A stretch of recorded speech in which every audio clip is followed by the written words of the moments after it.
अस्सलामुअलैकुम वरहमतुल्लाहि वबरकातहू मगफिरतहू। ધોરણ 8 અબાના બચ્ચાઓ, વિજ્ઞાનમાં આપણે પ્રકરણ 7 વનસ્પતિ અને પ્રાણીઓનું સંરક્ષણ શરૂ કર્યું છે. બરાબર છે બેટા? તો આ પ્રકરણની અંદર ગઈકાલે આપણે વન નાબૂદીના પરિણામોની ચર્ચા કરતા હતા. વન નાબૂદીના પરિણામો કે ભાઈ વન નાબૂદ કરવામાં આવે તો એના શું શું પરિણામ આવે તેની ચર્ચા કરેલી છે. તો ગઈકાલની ચર્ચામાં તમને બધાને યાદ હોય તો જોયું કે ગ્લોબલ વોર્મિંગ થાય, કાર્બન ડાયોક્સાઇડની અસર વધે એટલે પૃથ્વી પરનું વાતાવરણ વધે, ધ્રુવ પ્રદેશ પરનો બરફ પીગળવા લાગે.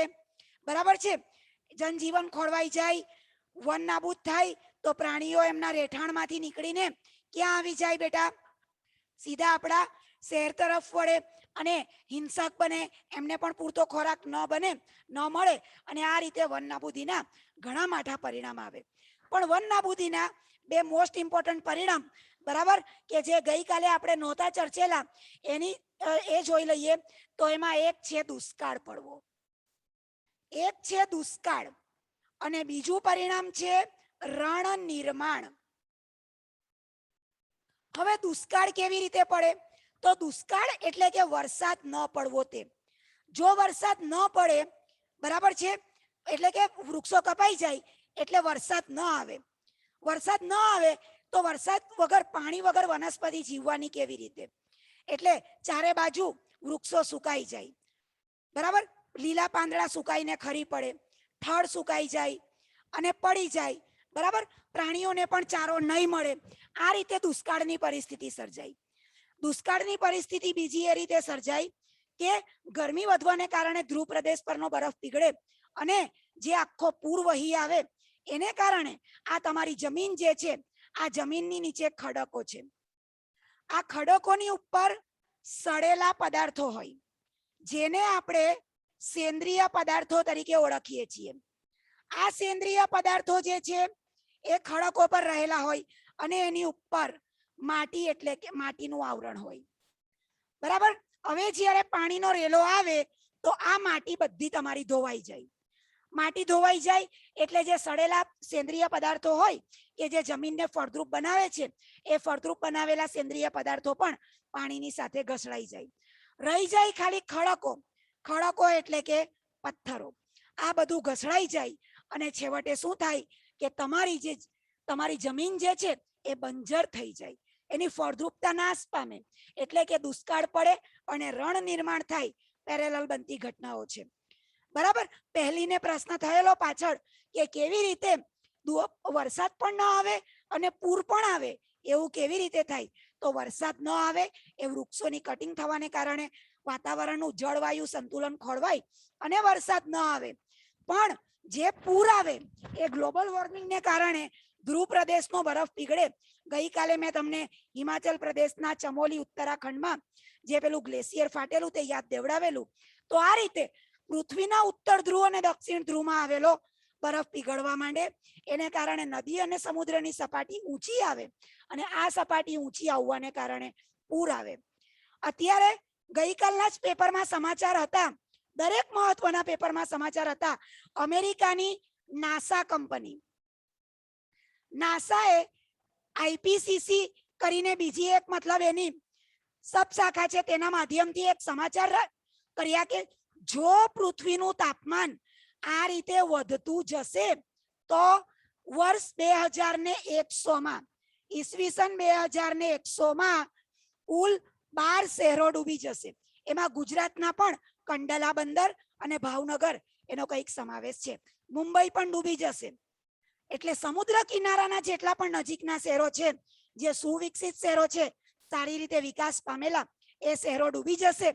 2100ની સાલમાં દરિયાની સપાટી ઊંચી આવશે અને 3 મીટર જેટલા એ અંદર નીચે દબાઈ જશે.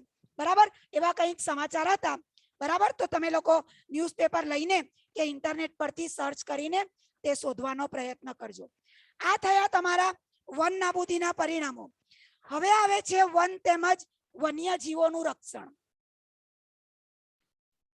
વન તેમજ વન્યજીવોનું રક્ષણ. ચાલો હવે અહીંયા ધ્યાન આપો. વન એટલે જંગલ અને જંગલમાં રહેતા જીવ એટલે વન્યજીવ. આ બધાનું આપણે રક્ષણ કરવું પડે. વન ખલાસ થઈ જશે તો વન્યજીવો પણ તો નાશ પામવાના. આપણે અગાઉથી ચર્ચા કરતા આવ્યા. તો પ્રોફેસર અહમદ આ બાબતને સમજાવવા માટે એમને એક અભયારણ્યમાં લઈ ગયા, જે અભયારણ્યનું નામ છે પંચમઢી જૈવાવરણ સુરક્ષિત ક્ષેત્ર. અભયારણ્ય નથી, સોરી, પંચમઢી જૈવાવરણ સુરક્ષિત ક્ષેત્ર. અભયારણ્ય પણ ન કહેવાય, રાષ્ટ્રીય ઉદ્યાન પણ ન કહેવાય, જૈવ આરક્ષણ ક્ષેત્ર કહી શકાય. હવે ગઈકાલે આપણે ચર્ચા કરેલી જનરલ ચર્ચા કે અભયારણ્ય, રાષ્ટ્રીય પાર્ક અને જૈવ આરક્ષણ ક્ષેત્ર આ ત્રણ અલગ અલગ છે. કેવી રીતે અલગ છે એ જરાક જોઈ લઈએ આપણે. તો અભયારણ્ય જે છે, અભયારણ્ય અને નેશનલ પાર્ક આ બંનેની પ્રવૃત્તિ લગભગ એક સરખી, પણ મેન તફાવત શું કે જે અભયારણ્ય છે એમાં કોઈ પણ એક જ પશુ કે પક્ષી એનું વિશેષ રીતે સંરક્ષણ કરવામાં આવે, અને રાષ્ટ્રીય ઉદ્યાન હોય એમાં એક કરતા વધારે હોઈ શકે. સમજણ પડી ગઈ? તો આટલો ફરક છે. બીજું, અભયારણ્ય ક્ષેત્ર જે હોય એની અંદર તમે પરમિશન લઈને શિકાર કરી શકો છો, પરંતુ આ રાષ્ટ્રીય ઉદ્યાન જે હોય છે એમાં તો સંપૂર્ણપણે વર્જિત છે. તમે પરમિશન લઈને પણ શિકાર કરી શકતા નથી. તમે અભયારણ્યને રાષ્ટ્રીય ઉદ્યાન બનાવી શકો, પણ રાષ્ટ્રીય ઉદ્યાનને અભયારણ્યમાં રૂપાંતર કરી શકતા નથી. અહીંયા માનવ પ્રવૃત્તિ એક પણ નહીં ચાલે, અભયારણ્યમાં પણ નહીં ચાલે, રાષ્ટ્રીય ઉદ્યાનમાં પણ નહીં ચાલે, પણ જૈવ આરક્ષણ ક્ષેત્ર છે એમાં ચાલે. કેમ કે એમાં જે આદિવાસી વસતા હોય એ ત્યાંના જૈવાવરણનો એક ભાગ કહેવાય. તો એના માટે ઉપર તમારા પાઠ્યપુસ્તકમાં પાના નંબર 78 ની ઉપર જે કેસરી રંગનો બોક્સ આપેલો છે એમાં જીવાવરણ એવો એક શબ્દ કરીને એ પૃથ્વીનો એક ભાગ છે એવો શબ્દથી એક પેરેગ્રાફ શરૂ થાય છે. હવે જીવાવરણ એટલે શું? તો કે જેમાં જીવો રહે તે. બરાબર છે? જીવોનું રહેઠાણ સ્થળ. એ જીવોમાં વનસ્પતિ પણ આવે, પ્રાણીઓ પણ આવે અને માનવીઓ પણ આવે. આ બધા જીવો હળી મળીને સંતુલન સાધીને રહે એ જીવાવરણ એ પૃથ્વીનો એક ભાગ છે. બરાબર? કે જે જીવનને આધાર આપે છે. એમાં તમને જાત જાતની જીવનની વિવિધતાઓ જોવા મળે છે. અલ્લાહ પાકે કેટલા પ્રકારના જીવો પેદા કર્યા, કેટલા પ્રકારના ઇન્સાન પેદા કર્યા, કેટલા પ્રકારની વનસ્પતિઓ પેદા કરી. આ જીવાવરણ જો અસ્તિત્વમાં હોય તો ત્યાંથી તમને અલ્લાહની કુદરતનો એ નમૂનો જોવા મળી જાય.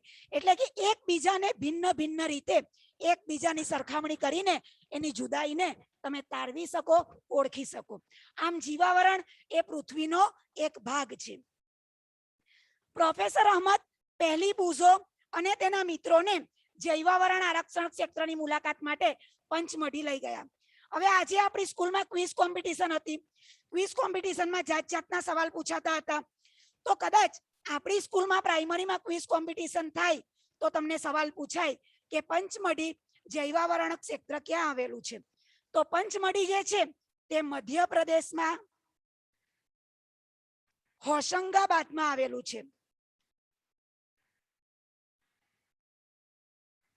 પંચમઢીમાં હોશંગાબાદમાં તમારું આ જૈવાવરણ સુરક્ષિત ક્ષેત્ર આવેલું છે.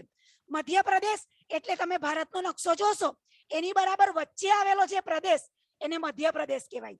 આ મધ્યપ્રદેશનો પણ બરાબર વચ્ચેનો ભાગ ત્યાં હોશંગાબાદ આવેલું છે, અને એ વચ્ચેનો ભાગ તમે ગૂગલ મેપમાં જઈને જોશો આખો જંગલ આચ્છાદિત છે કે જ્યાં સાતપુડા અને વિંધ્યાચલની પર્વતમાળાઓ આવેલી છે. બરાબર છે? તો સાતપુડા અને વિંધ્યાચલની આ પર્વતમાળાઓમાં આ પંચમઢી જૈવ સુરક્ષિત ક્ષેત્ર બનાવવામાં આવેલું છે. ખ્યાલ આવ્યો દરેકને? ઓકે. તો આ પંચમઢી સુરક્ષિત ક્ષેત્રમાં એમણે એક મતલબ એની સાથે માર્ગદર્શક કરી દીધો કે જે તમને ફેરવવા માટે ગાઈડ લઈ જશે અને જ્યાં જ્યાં તમને માર્ગદર્શનની જરૂર મળશે ત્યાં તમને એનું માર્ગદર્શન આપવામાં આવશે.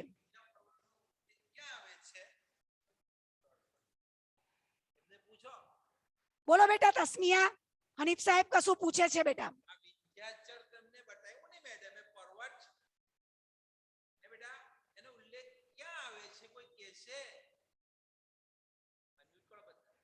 બધાને કરી દઉં સર. सर आज मैंने पीडीएफ ओपन की थी, फिर इसकी अपने आप ही बंद हो गई. सर मैं तो અહીંયાથી એ લોકોને ઉભા રહ્યો. આ તો જુઓ ને અહીંયા યસ તો કર્યું એ લોકોને. હવે દરેક વિદ્યાર્થી મિત્રો પોતાનું માઈક ચાલુ કરી શકે છે બેટા. સાહેબ કશું પૂછવા માંગે છે તમને?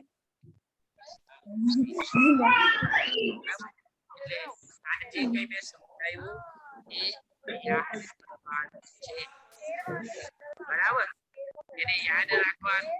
પછી ઓરડી જોવાને કે સર તમારો અવાજ નથી આવતો. હા આ નથી ને સર. હવે આવે છે મારો અવાજ? હા સર. હા સર. હમણાં શીખવાયું કે સાતપુડા અને વિંધ્યાચળ, આ વિંધ્યાચળ નો ઉલ્લેખ ક્યાં આવે છે બેટા? ખબર છે? વિંધ્યાચળ પર્વત નો ઉલ્લેખ ક્યાં આવે છે?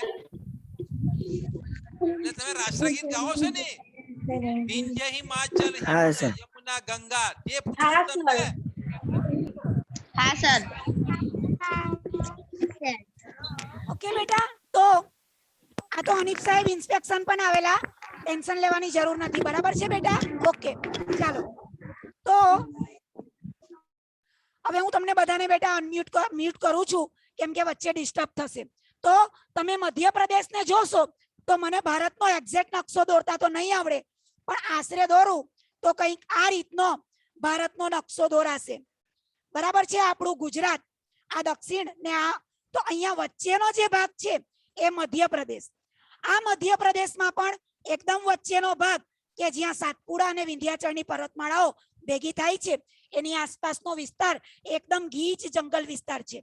ત્યાં સરકારે પંચમઢી જૈવાવરણ સુરક્ષિત ક્ષેત્રને વિકસાવેલું છે. હવે તમે જોશો આ મધ્યપ્રદેશની ઉપરનો ભાગ એટલે ઉત્તર પૂર્વ ભાગ કે જે હિમાલયની પર્વતમાળાઓ છે, એટલે બરફ આચ્છાદિત પ્રદેશ છે. અને આ નીચેનો જે ભાગ છે એને કહેવામાં આવે છે પશ્ચિમ ઘાટ. એને કહેવામાં આવે છે પશ્ચિમ ઘાટ. તો તમને પંચમઢી જૈવાવરણ સુરક્ષિત ક્ષેત્રમાં હિમાલયના જે પ્રાણી સૃષ્ટિ અને વનસ્પતિ સૃષ્ટિ છે એના પણ દર્શન થશે, અને પશ્ચિમ ઘાટના જે સજીવો છે એટલે વનસ્પતિ અને પ્રાણીઓ એમના પણ દર્શન સામૂહિક રીતે પંચમઢીમાં જોવા મળશે. એટલે તમને અડધું ભારત દર્શન થઈ ગયું પંચમઢીમાં એમ કહીએ તો ચાલે, કેમ કે મધ્યપ્રદેશમાં આવેલું આ ખૂબ સરસ ક્ષેત્ર છે. પરીક્ષા માટે આમાંથી 2 માર્કનો સવાલ પૂછાય કે પંચમઢી જૈવાવરણ સુરક્ષિત ક્ષેત્રમાં ભારતના કયા 2 વિસ્તારની જીવસૃષ્ટિનો સંગમ તમને જોવા મળશે? ત્યાં તમારે આ હિમાલય અને પશ્ચિમ ઘાટ આ શબ્દ પ્રયોગ તમારે યાદ રાખવાના છે. એટલે માધવજી નામના જે ગાઈડ એમની સાથે ચાલતા હતા એ બાળકોને બધું બતાવતા હતા અને ધીરે ધીરે સમજાવતા હતા કે આ વ્યક્તિગત પ્રયત્નો કરીને અને કેટલાક સમાજના પ્રયત્નોથી તમે વન અને વન્ય જીવોનું સંરક્ષણ કરી શકો છો. કોઈ પણ વ્યક્તિ એકલી ન કરી શકે, એમાં સરકારનો સહકાર જોઈએ. એનજીઓ બનાવવું પડે, જીવોને લાવવાના, એમને સાચવવાના, જાળવવાના, ખોરાક પાણીનો ખર્ચો ઉચકવાનો, માંદા સાજા પડે તો સારવાર કરાવવાની, બરાબર, એમના રહેઠાણની વ્યવસ્થા કરવાની, સમય સમય પર ભોજન આપવાનું. આ દરેક કામ આ વન્ય જીવોનું સંરક્ષણ એટલે સંવર્ધન કહીએ એની અંદર એનો સમાવેશ થાય. તમે જે તે વિસ્તારની વનસ્પતિ લાવો તો એ જે તે વિસ્તારમાં ઉગતી હોય એવું વાતાવરણ તમારે એને પૂરું પાડવું પડે, તો એ જૈવાવરણ સુરક્ષિત ક્ષેત્રમાં તમે આ વન ઉર્ફે વનસ્પતિનું પણ સંવર્ધન કરી શકો. તો માધવજી એમને આ બધી સમજ આપતા હતા અને ત્યાર પછી એમણે અભયારણ્ય, રાષ્ટ્રીય ઉદ્યાન અને જૈવ આરક્ષણ ક્ષેત્ર વિશે સમજૂતી આપી, જે અત્યારે અગાઉ તમને હું કહી ગઈ. તેમ છતાં પાઠ્યપુસ્તકમાં જે આપેલું છે એ તમારામાંથી કોઈ એક જણ પાસે વંચાવું તો મોહમ્મદ લુલાદ, તમે બેટા અભયારણ્યની જે વ્યાખ્યા પાઠ્યપુસ્તકમાં આપેલી છે તે વાંચશો. પાના નંબર 78 પર સૌથી નીચે અભયારણ્યની વ્યાખ્યા આપેલી છે. બોલો બેટા. મોહમ્મદ લુલાત, મને સાંભળો છો બેટા? ચાલો, પાંડોરસ્પિયાનો હાથ ઊંચો. સરસ, પાંડોરસ્પિયા મારી હંમેશા તૈયાર હોય. બોલો બેટા, અભયારણ્ય કોને કહેવાય? એવો વિસ્તાર જ્યાં પ્રાણીઓ તેમજ તેના નિવાસ કોઈ પણ પ્રકારના ખલેલથી સુરક્ષિત હોય છે. ખલેલ વગર રહી શકે એટલે ડર વગર રહી શકે. ફોર એક્ઝામ્પલ, કે અત્યારે તમારો ક્લાસ ચાલતો હોય, તમે બધા મસ્તી કરતા હો, અચાનક અનીફ સાહેબ કે જહુર સર કે પછી એડીએમ સર આવી જાય તો તમે બધા ડરીને ચૂપ થઈ જાઓ. બરાબર છે ને?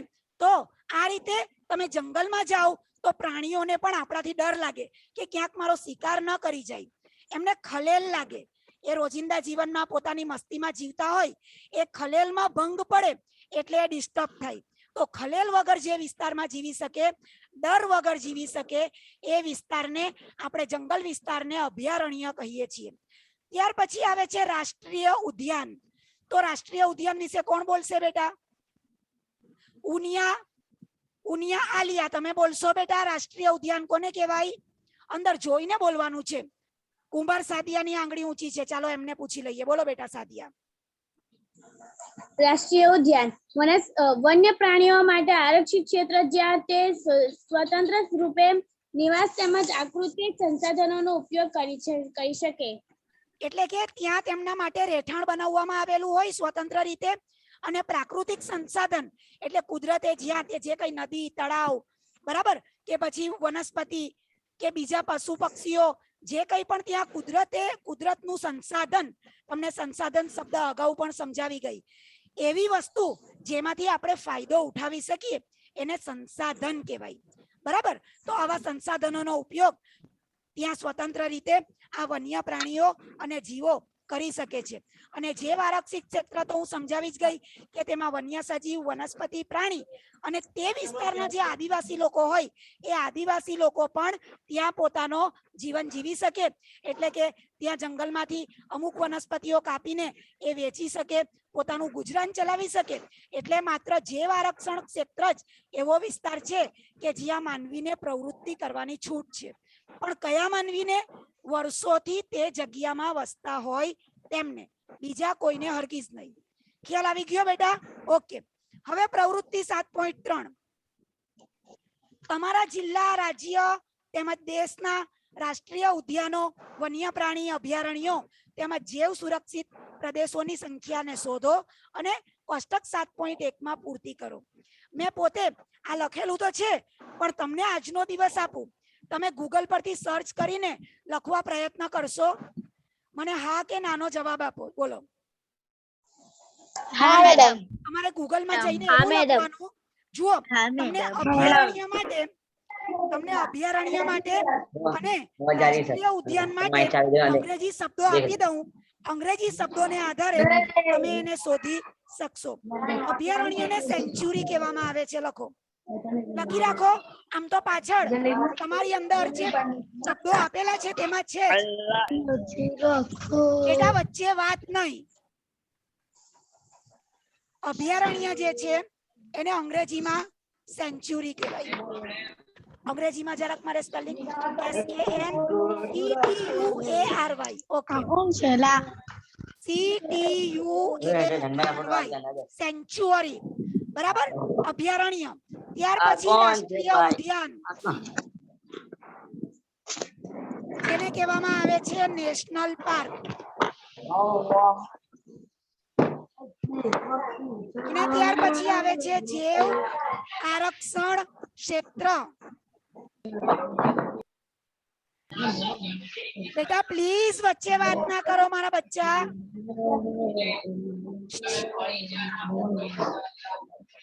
જૈવ આરક્ષણ ક્ષેત્ર, બાયોડાયવર્સિટી એરિયા અથવા બાયોસ્ફિયર રિઝર્વ.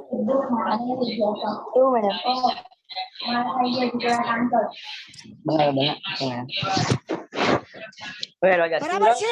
તો આટલા શબ્દ પ્રયોગ લખી લેવું અને એના આધારે ગૂગલમાં જઈને તમે સર્ચ કરવા માટે પ્રયત્ન કરજો. ઇન્શાઅલ્લાહ તમને મળશે. ન મળે તો પછી મને કહેજો, હું તમને આવતીકાલે લખાવીશ. એમાં મેં તમને અગાઉ ચર્ચા કરેલી કે વન્ય પ્રાણી અભયારણ્ય સુલપાણેશ્વરમાં આવેલું છે. એટલે કે તમારા જિલ્લામાં, મારા જિલ્લામાં લખેલું છે, એમાં રાષ્ટ્રીય ઉદ્યાન મને મળેલું નથી, એટલે મેં ડેશ પાડી. વન્ય પ્રાણી અભયારણ્યમાં એક સુલપાણેશ્વર અને દહેજ પાસે આ એક્વેટિક બાયોસ્ફિયર રિઝર્વ આવેલું છે, એટલે મેં જૈવ આરક્ષણ ક્ષેત્રમાં એક લખેલું છે. હવે ગુજરાત રાજ્યમાં કેટલા અને ભારત દેશમાં કેટલા એની યાદી તમને ગૂગલ પરથી મળશે બેટા, એટલે પ્લીઝ જાતે શોધીને લખવા ટ્રાય કરજો, આવડી જ જશે બધાને. નહીં આવડે તો મને કહેજો, હું પછી તમને મોકલાવીશ. બરાબર. હવે તમે જુઓ, પંચમઢી જૈવ આરક્ષણ ક્ષેત્ર જ્યાં આવેલું છે એનો આખો વિસ્તાર નકશા રૂપે તમને નીચે બતાવેલો છે. હવે તમારે ભારતનો નકશો લેવાનો અને ભારતના નકશામાં આ વિસ્તાર એક્ઝેક્ટ ક્યાં આવ્યો એ શોધવા પ્રયત્ન કરવાનો. ડાયરેક્ટ ન મળે તો તમે ગૂગલ મેપ અથવા તો અર્થ નામની જે એપ્લિકેશન છે એનો પણ ઉપયોગ કરી શકો છો. ગૂગલ અર્થ નામની જે એપ્લિકેશન છે એમાં બહુ સરસ રીતે તમે કોઈ પણ સ્થળને લોકેટ કરીને શોધી શકો છો. તો આટલી ચર્ચા કર્યા પછી હવે 7.4 નંબરનો મુદ્દો લઈએ છીએ કે જૈવ આરક્ષણ વિસ્તાર કોને કહેવામાં આવે છે. તો માધવજી સાથે વિદ્યાર્થીઓ અને પ્રોફેસર અહેમદ આ જૈવ આરક્ષણ વિસ્તાર એટલે કે પંચમઢીમાં એમણે પ્રવેશ કર્યો. જૈવ વનસ્પતિ, જૈવ વિવિધતા એટલે કે કોઈ પણ ક્ષેત્રમાં જોવા મળતી વનસ્પતિ, કોઈ પણ ક્ષેત્રમાં જોવા મળતા પ્રાણી અને સૂક્ષ્મ જીવોની જુદી જાતિ. કોણ જૈવ વિવિધતા કોને કહેવાય? તો અહીંયા જૈવ વિવિધતાના જે તત્વો છે એને આપણે દર્શાવીએ અને નકશાને કાઢી નાખીએ. બરાબર. જૈવ વિવિધતા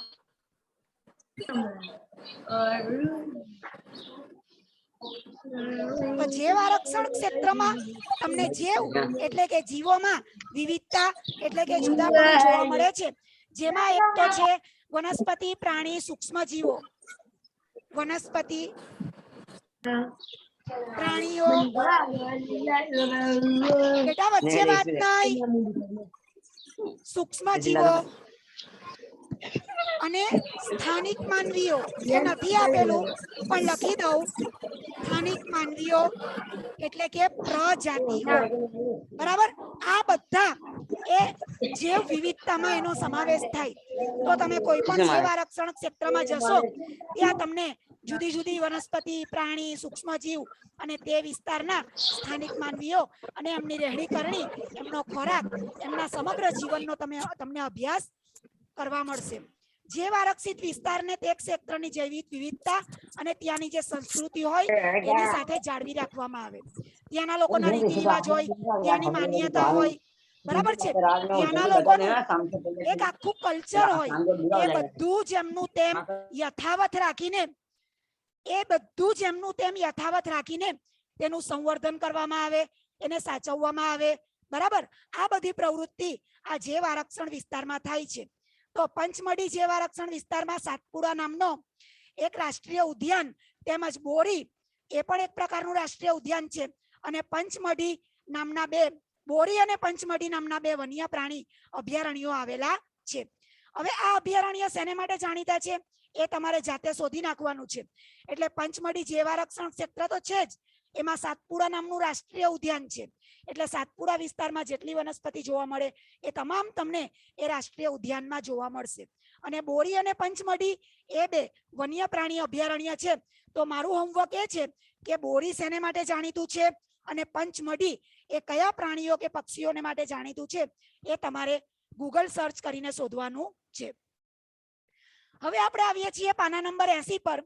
પાના નંબર 80 પર તમને એક પ્રવૃત્તિ આપેલી છે, જેમાં તમારે સર્ચ કરીને તમારો રિપોર્ટ લખવાનો છે. નોંધ કરવાની છે કે તમારી આસપાસની જે જૈવ વિવિધતા છે એ નાશ પામે છે. આ નાશ પામે છે એના કારણોની યાદી બનાવો. એમાં માનવીય કારણો કેટલા છે અને કુદરતી કારણો કેટલા છે એ બંનેને અલગ અલગ રીતે લખો.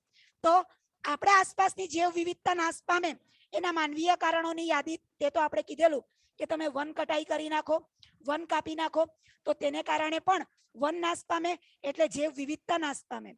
એ સિવાયના કારણોમાં વાહન વ્યવહાર વાળી વાત પણ કરેલી કે તમારે વાહન વ્યવહાર બનાવવો હોય, હોટલો બનાવવી હોય, મકાનો બનાવવા હોય, એ બધા માટે તમે વનનો નાશ કરો એટલે પણ આ જૈવ વિવિધતા છે તે ખોરવાય છે.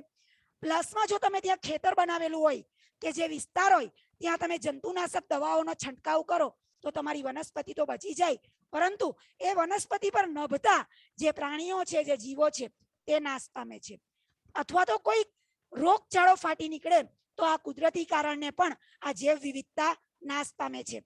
તો આ જે તમારું પ્રવૃત્તિ 7.4 છે એની જે કંઈ વિગતો તમે વિચારીને તમારી જાતે લખી શકો તો વધારે સારું. એમાં તમારી મૌલિક શક્તિ ખીલશે.